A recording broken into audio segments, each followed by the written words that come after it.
Hello everyone, আসসালামু আলাইকুম। আপনারা কেমন আছেন? আপনাদের মাঝে নতুন একটা ব্লগ ভিডিও নিয়ে আসছি। দেখতেই তো পারছেন যে আমি এখন কোন জায়গায় আছি। আমাদের গ্রামের বাড়িতে আছি।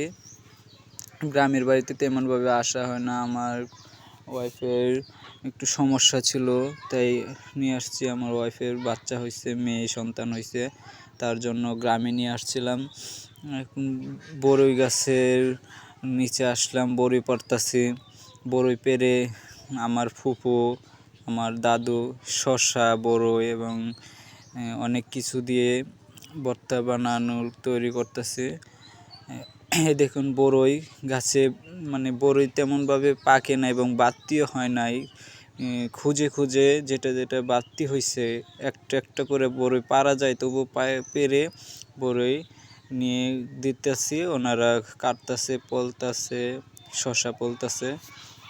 আমার ফুফু গাছের নিচে বসে বড়ই পেরে ভর্তা খাওয়াটাই আলাদা। এই দেখেন এখানে কিভাবে ছেঁচানিটা দিয়েছিল, এই পলতাছে। আমার হাতে অনেক সুন্দর লাগছে না বড়িগুলা? অনেক সুন্দর লাগছে বড়িটি। আমি খুঁজে খুঁজে একটা একটা করে বড়ি পারছিলাম। এই যে আমার ফুফু বলতেছে, আমার ফুফুর কাছে বড়িটি নিয়ে দিয়েছিলাম, উনি আবার আমার হাত থেকে একটা বড়ি নিয়ে মুখে দিয়ে দিল। এই দেখেন পলা শেষ, সমস্ত কিছু হয়ে এখন মাখিয়ে দিল। মাখানোর পরে আমরা সবাই মিলে খাবো। খুব মজা লাগছিল। বড়ি এবং ভর্তাটা খেয়েছিলাম।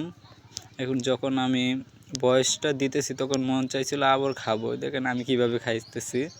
আমি গ্রামের বাড়িতে আসছি, আপনাদের মাঝে একটা ভিডিও না দিলে হয়? আমি কি না করতেছি, কি করতেছি সেটা আপনাদেরকে বলবো না? দেখেন এটা আমার দাদু।